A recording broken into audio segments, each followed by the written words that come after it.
আমরা এখন আলোচনা করতেছি এডিআর নিয়ে। এডিআর সম্পর্কে দেওয়ানি কার্যবিধি 89 কোয়া এবং 89 উম পর্যন্ত আলোচনা করা হয়েছে। 89 কোয়া হইতে 89 উম পর্যন্ত। এই এডিআরটা সর্বপ্রথম দেওয়ানি কার্যবিধিতে সংযুক্ত করা হয় 2003 সালে। কত সালে? 2003 সালে। এরপর 2012 সালের সংশোধনীর মাধ্যমে এই 2012 সালের সংশোধনীর মাধ্যমে এই এডিআরকে বাধ্যতামূলক করা হয়।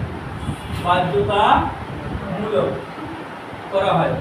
আগে ছিল দা কোর্ট শ্যাল, আগে ছিল আপনার দা কোর্ট মে, এখন দা কোর্ট মে। এটাকে পরিবর্তন কইরা 2012 সালে আনা হয় দা কোর্ট শ্যাল। মানে এখানে 2012 সালের পরে কি হয়? বাধ্যতামূলক করা হয়। এডিআরটা হচ্ছে এমন একটি প্রক্রিয়া যাহাতে উভয় পক্ষ লাভবান হওয়ার সম্ভাবনা আছে। কিভাবে লাভবান হয়? একটা দেওয়ানি মোকদ্দমা কিন্তু কয়েক বছর চলে। আর এই এডিআর মাধ্যমে এডিআরটা হইতে পারে দুই ভাবে।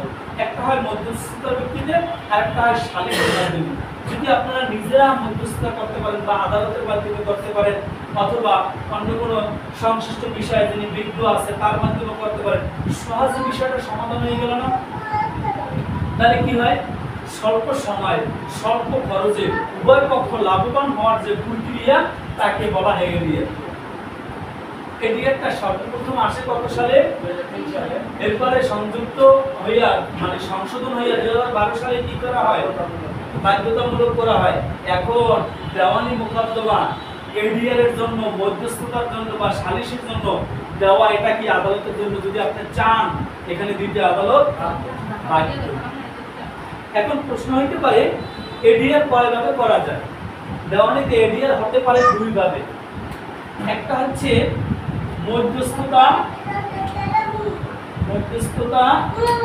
89 ক, আর 89 খতে হচ্ছে সালিসির মাধ্যমে কি করা যেতে পারে? এডিআর হতে পারে সালিসি 89 খতে। এখন এই 89 খতে কি হচ্ছে? মিডিয়েশন, মধ্যস্থতা। এই মধ্যস্থতা কখন করা যায়? শুরুতে কি করা যায়? জি না, মিডিয়েশন করা যায়, মধ্যস্থতা করা যাবে লিখিত জবাব দাখিলের পর আবেদন করলে আদালত মধ্যস্থতার জন্য মামলাটি পাঠাবে। মধ্যস্থতা এটা কখন করা যায়? লিখিত জবাব দিচ্ছেন, লিখিত জবাব দাখিলের পরে যদি আবেদন করে তাহলে কি করা যায়? এটা উভয় পক্ষের উপস্থিতিতে আদালত শুনানি মুলতবি কইলে কি করতে পারে? মধ্যস্থতার জন্য পাঠাইতে পারে। তাহলে কখন পাঠায় এটা? তাহলে মধ্যস্থতা কখন হয়? লিখিত জবাব দাখিলের পরে আদালত কি করে? শুনানি মুলতবি কইরা দাখিলের পর শুনানি মুলতবি করবে আদালত। শুনানি মুলতবি কইরা কি করবে? মিডিয়েশনে পাঠাবে। এখন এই মধ্যস্থতাকারী কে কে হতে পারে? বুঝেন কিন্তু কাহিনী কোথায় বোঝা যাচ্ছে? এডিআর হইতে পারে কয়ভাবে? দুই ভাবে। প্রথম আর 3 সালে, এরপর 12 সালে সংশোধনের মাধ্যমে বাধ্যতামূলক করা হয়। এখন দুই ভাবে হইতে পারে, কিন্তু এই মধ্যস্থতা আবার কখন হয়? দাখিলের পরে আদালত শুনানি মুলতবি করে কি করতে পারে? মিডিয়েশনে পাঠাতে পারে। প্রশ্ন হচ্ছে কে মধ্যস্থতাকারী হতে পারে? কে? লেখাই দিই, সমস্যা নেই, আমি সম্পূর্ণ এখান থেকে বলছি। কে মধ্যস্থতাকারী হতে পারে? কে কে হতে পারে? কে হতে পারে? প্রশ্ন বলছি। এক নম্বর হচ্ছে আপনার আদালত নিজে মধ্যস্থতাকারী হইতে পারে। আদালত নিজে হইতে পারে। দুই নম্বর হচ্ছে নিয়োগ ছাড়া যে কোনো আইনজীবী, মানে নিয়োগপ্রাপ্ত না, মানে পক্ষ ছাড়া আইনজীবী আছে না, পক্ষ ব্যতীত আইনজীবী,